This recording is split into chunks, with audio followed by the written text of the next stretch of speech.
The sun sets, and a bell begins to ring. Not a church bell calling the faithful to prayer. This bell has a different purpose. The word curfew comes from the Old French couvre-feu, cover the fire. When this bell rings, every household in the city is expected to extinguish its flames, shutter its windows, and go to sleep. The origin is often attributed to William the Conqueror, who enforced an 8 o'clock curfew across England after 1066, not out of concern for fire safety, but to prevent the conquered Anglo-Saxons from gathering in the dark and plotting rebellion. Whether William invented the custom or merely tightened an older one, the result was the same. After the bell, the city was supposed to go dark. And dark it did go. There are no streetlights. There are no lanterns mounted on walls. The only light comes from the moon, if there is one, and the faint glow leaking through the cracks of shuttered windows where someone has not quite obeyed the bell. The streets of a medieval city are narrow, some no wider than the span of a man's arms, and they are not paved in any meaningful sense. Packed earth in dry weather, mud in wet. And running down the center of many streets, an open gutter carrying the waste of the day, kitchen scraps, human sewage, the runoff from tanneries and dye works. In 1325, a London man named Richard the Raker fell into a cesspit in the dark and drowned. The coroner's report recorded the cause of death without apparent surprise. It was, evidently, the kind of thing that happened. The smell alone could guide you, or warn you. Medieval London was famous for its stench, so much so that the king himself complained about it in official correspondence. The men who cleaned the cesspits were called gong farmers, and they were permitted to work only at night between 9 in the evening and 5 in the morning, because the sight and smell of their labor was considered too offensive for daylight. They earned 6 shillings and 8 pence for emptying a single pit, roughly 2 weeks' wages for a laborer, because no one else was willing to do it. Some gong farmers died on the job. The pits were deep, the footing was treacherous, and the fumes could knock a man unconscious. The night watch patrols the streets. In Paris, they were called veilleurs, drawn from the artisan class, serving unpaid rotating duty, carrying a lantern and a pike.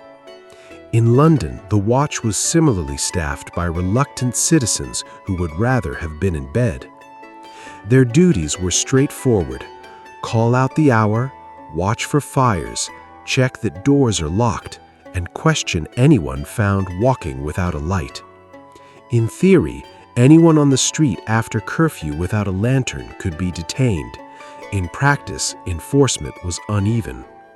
The watch was small, the city was large, and the dark had a way of swallowing people. When the curfew bell rang, the city gates were shut and locked until morning. In London, the 7 gates, Ludgate, Newgate, Aldersgate, Cripplegate, Moorgate, Bishopsgate, and Aldgate, sealed the walled city each night. If you were outside when they closed, you stayed outside. If you were inside, you stayed inside. London Bridge, too, was gated at both ends. After curfew, no one crossed the river. The curfew existed because the authorities understood something simple. The night was dangerous.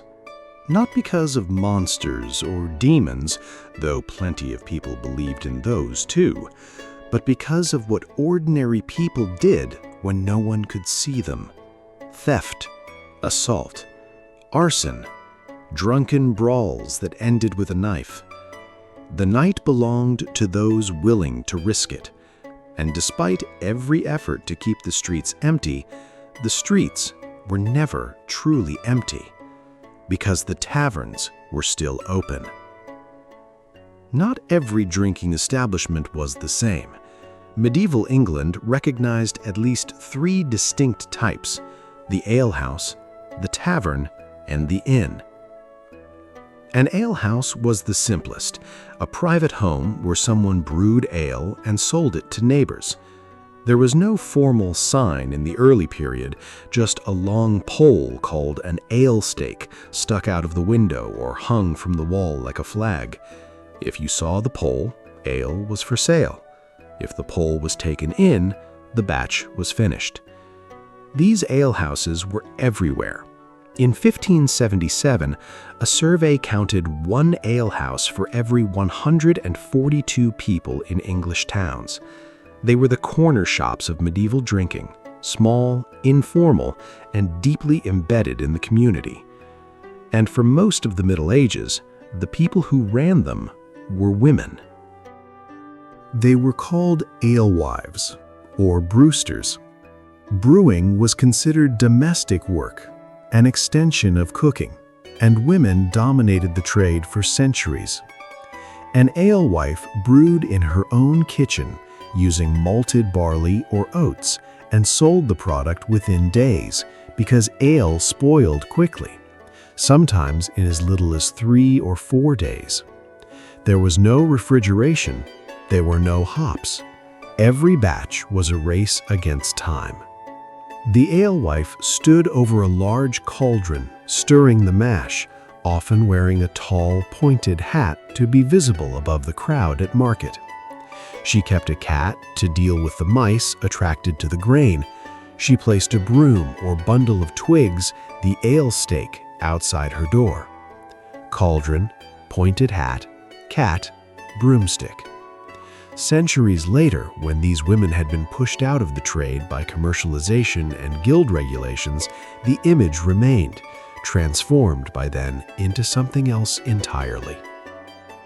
The quality of ale was not left to chance, or at least it was not supposed to be. The assize of bread and ale, a 13th century law, regulated both the price and the quality of ale sold in England. Every town appointed an official called an ale taster, a man whose actual job was to visit alehouses, drink the product, and judge whether it met the standard. If the ale was too weak, too sour, or sold at too high a price, the brewer was fined. If the offense was repeated, the brewer could be put in the pillory, or, in some towns, dragged through the streets on a cart.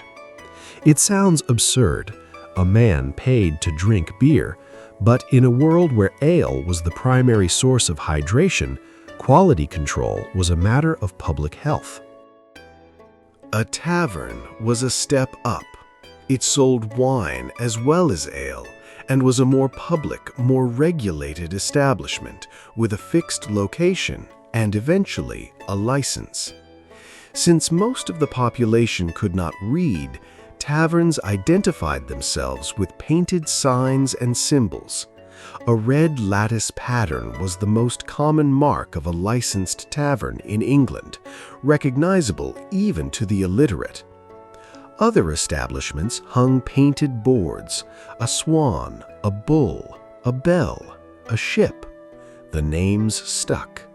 Many modern English pubs still carry these medieval signs without knowing why. An inn was larger still. It offered food, drink, and lodging for travelers, and was the medieval equivalent of a hotel bar combined with a hostel. All three types served as gathering points, but it was the tavern and the alehouse that drew the most suspicion from authorities. They were where trouble started. The ale itself was nothing like modern beer. It was thick, often cloudy, sometimes sweetened with honey or flavored with herbs, yarrow, bog myrtle, ground ivy. It spoiled fast, which meant it was brewed constantly, which meant someone was always selling it, which meant someone was always drinking it. A typical adult might consume a gallon a day. This was not alcoholism. The ale was weak, perhaps 2 or 3%, and the water was genuinely unsafe. Ale was food, it was hydration, it was the baseline of daily survival. And the place where you drank it was the closest thing a medieval person had to a social life. Step inside. The room is low-ceilinged, timber-framed, lit by tallow candles that give off as much smoke as light. The floor is packed earth, covered with rushes that have not been changed in longer than anyone would like to admit. There is a fire at one end, and over it a cauldron. Many taverns kept a perpetual stew, a pot that was never fully emptied, only replenished. Whatever was available went in: root vegetables, beans, onions, scraps of pork or mutton, yesterday's bread. The stew simmered all day and into the night, growing richer, or at least thicker, with each addition.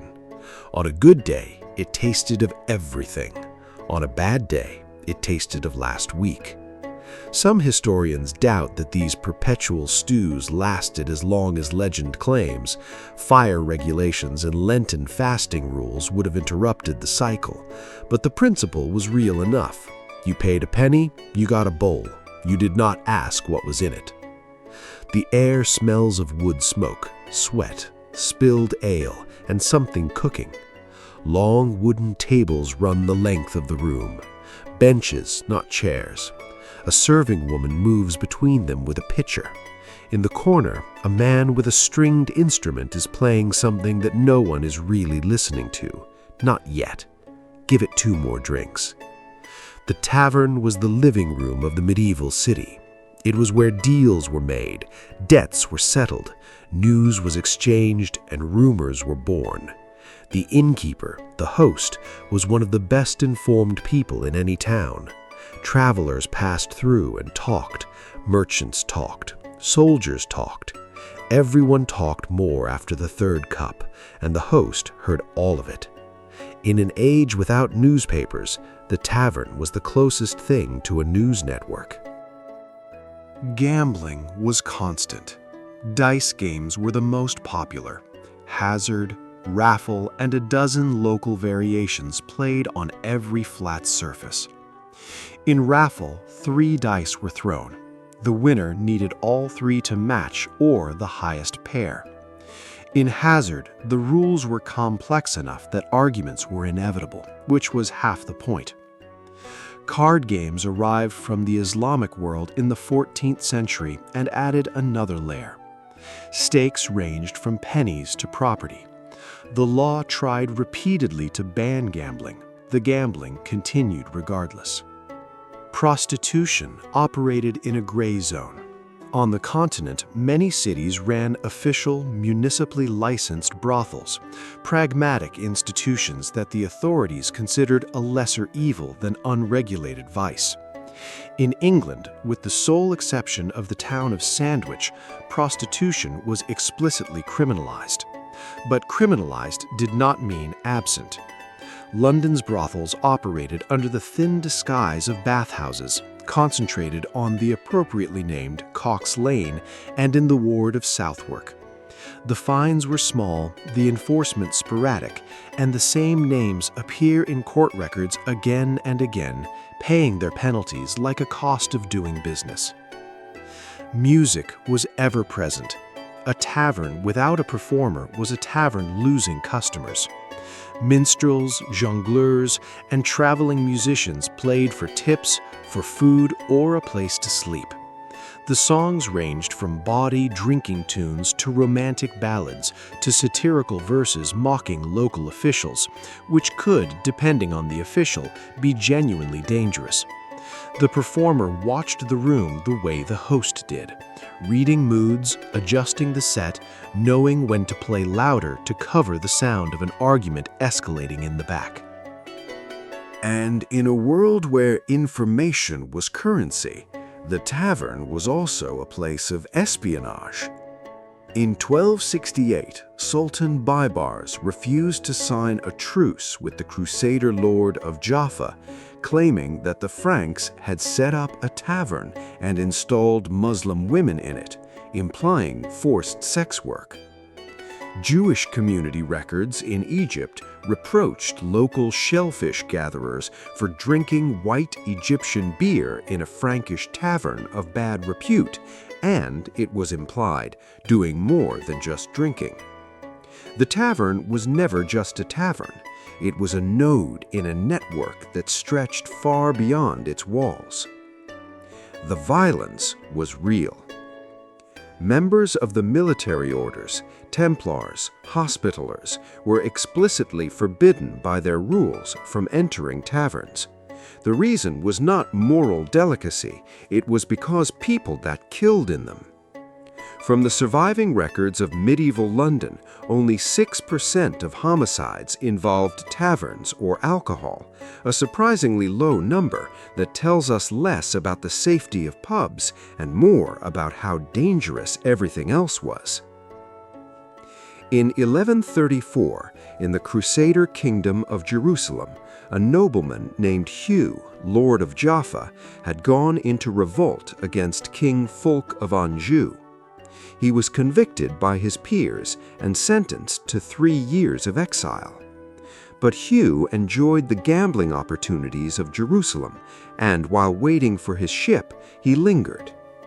One day, he was sitting at a dice table outside a merchant's shop in the Street of the Furriers, intent upon the game, when a Breton knight walked up behind him, drew his sword, and stabbed him repeatedly in front of a crowd of bystanders. Hugh survived the immediate attack, but died shortly afterward. The assassin was captured and sentenced to mutilation. The king insisted that the man's tongue be spared, not out of mercy, but so that no one could claim the tongue had been cut out to prevent him from naming who had sent him. The pattern repeated endlessly across medieval Europe. From the coroner's rolls of London, February 1321, a man named Reginald de Freestone was walking through the city at midnight with 13 companions, singing and shouting as they often did at night. A resident named William de Grimsby, trying to sleep, shouted from his shop for them to be quiet. Reginald and his friends invited William to come outside if he dared. William came out with a staff and beat them so severely that Reginald died. William fled. The coroner recorded that he should be found and brought before the sheriff if possible. We do not know if he ever was.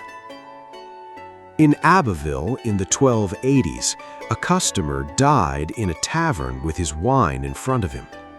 The death turned out to be natural causes, but because everyone associated with taverns was presumed to be connected with criminality, the publican and his entire customer base were arrested as the obvious suspects. In another case, in the same town, a man was chased out of a tavern after a fight, and his body was found floating in a nearby pond 7 days later. No one investigated further. In yet another incident, a murder victim was simply left where he fell. The police did not even try to determine the circumstances. The concept of going down the pub for a quiet drink, as one historian wryly noted, was still several centuries in the future. In 1288, in Paris, one of the largest recorded tavern brawls of the age broke out at Sainte-Geneviève. It started, predictably, with an argument between a pimp and a disgruntled customer. By the end, nearly the entire tavern had joined in just for the sport, a violent, uninhibited celebration of the moment. Luckily, this particular fight remained fists only. When things got worse, as they often did, it was because the knives came out. Nearly every man carried one. Arguments between armed men escalated quickly, and the tiny fines levied as punishment show just how common such deaths were. In 1341, a woman named Agnes de Payenne got into a drunken argument in a tavern. Her antagonist, Guérin le Pionnier, publicly insulted her, claiming she was talking through her rotten teeth like an old whore. Agnes, knowing she would lose in a fistfight, left the tavern without a word. She went to Guerin's field and destroyed his crops. The law eventually caught up with her. One suspects she did not regret it. The tavern closes, or rather it is supposed to close. In 1285, King Edward I issued a regulation ordering all taverns to shut after the curfew bell, with no one permitted to remain inside drinking. The problem was that the legal definition of a tavern was vague. The earliest alehouses had been private homes. When the licensed establishments closed, the patrons simply moved to someone's house and continued drinking. Because it was a private residence, the curfew was not technically being broken. Some private homes took this to the level of being illegal taverns in all but name, an ale brewer who happened to have an astonishing number of friends every single night. By the late 14th century, the London city government tried banning drinking parties entirely. English drinking culture does not appear to have been diminished. Some tavern keepers simply ignored the curfew and kept serving, judging that the extra half hour's revenue outweighed the fine they might receive if caught. They were usually right. The fines were small, often just a few pence, and collection was inconsistent. The medieval approach to regulation was, in many ways, not so different from a modern parking ticket, an irritation, not a deterrent. But for travelers, merchants, pilgrims, soldiers, drifters, the night ended at the inn, and the inn meant sharing a bed.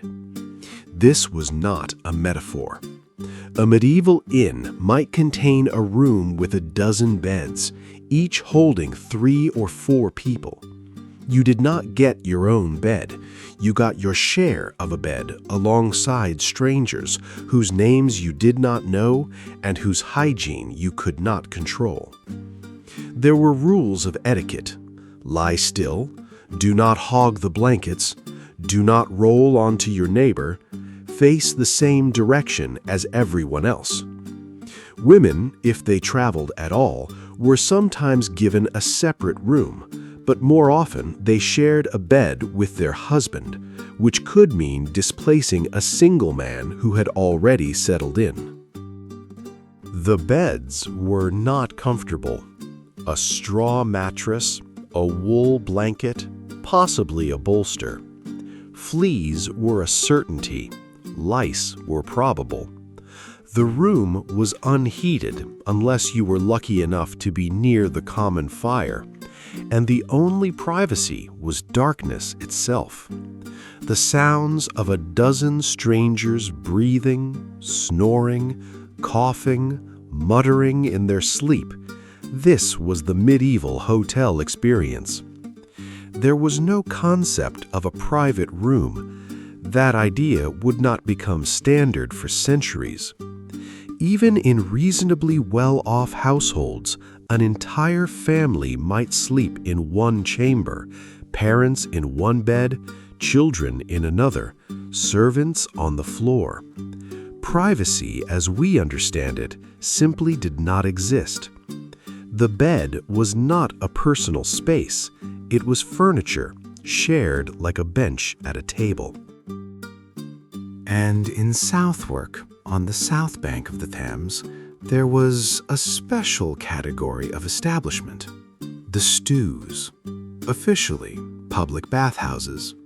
Unofficially, brothels. The stews were regulated by a set of ordinances that were reportedly signed by no less a figure than Thomas Becket when he served as Chancellor before becoming Archbishop.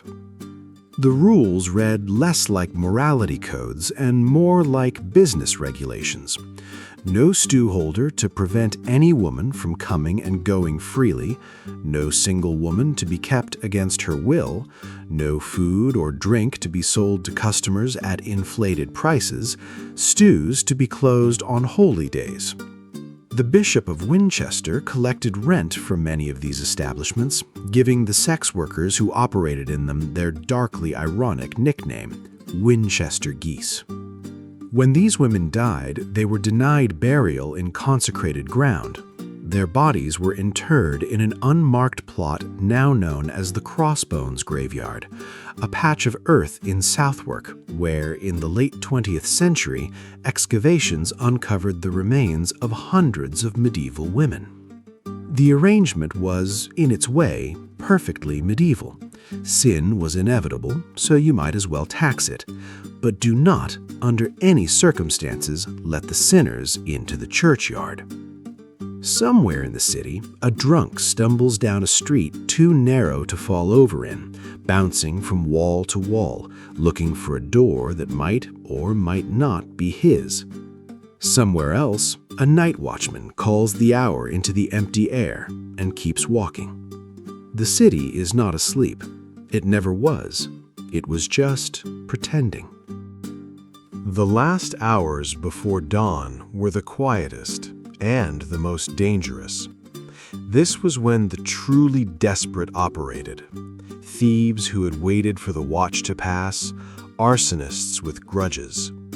In Arras, in northern France, in the late 13th century, a tavern keeper who had quarreled with his neighbor stood in the street outside his man's house and threw lighted torches through the windows. He was arrested, then released after lobbying from his friends, who included, in a detail that surprises no one, the local priest and the mayor. The investigating officer was himself later convicted of bribery. At least one of the witnesses to the original case, a certain Peter de Savy, was a well-known murderer. The medieval underworld was not a separate world. It was the same world with the lights turned off.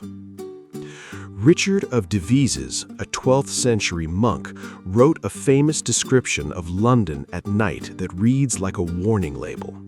The city was full of actors, jesters, smooth-skinned lads, Moors, flatterers, pretty boys, effeminates, singing girls, quacks, belly dancers, sorceresses, extortioners, night wanderers, magicians, mimes, beggars, and buffoons. The description is polemical. Richard was trying to contrast sinful London with his own virtuous Winchester. But the catalogue is too specific to be entirely invented. These people existed. They worked at night, and the tavern was their office. And then there were the gong farmers, emerging now from the cesspits they had been cleaning since 9 o'clock the previous evening, hauling their carts of night soil to the dumping grounds outside the city walls before the sun rose high enough for anyone to see or smell them clearly. Their work was almost done. The city's filth had been carried away, at least partially, at least for one more day. The streets begin to lighten. The curfew bell has not yet rung for the new day, but the city is already stirring. Bakers have been up for an hour, firing their ovens. The smell of fresh bread drifts over the same gutters that carried last night's waste. A woman steps out of her house and hangs the ale stake from her window. A new batch is ready. By noon, it will be half gone. By nightfall, she will brew again. The inn's guests rise from their shared beds, stiff and flea-bitten, and go their separate ways without exchanging names. The tavern keeper sweeps the rushes, or, more likely, just pushes the worst of it toward the door. Last night's blood, if there was any, has soaked into the packed earth and will not be mentioned. The dice are still on the table. Someone will pick them up before lunch. And the cycle begins again. The curfew was never obeyed. The taverns never really closed. The night was never safe, and no one ever truly expected it to be. What the medieval city offered after dark was not order, it was a negotiation between authority and appetite, between law and ale, between the bell that said go home and the door that said come in. The bell rings, but the door is already open.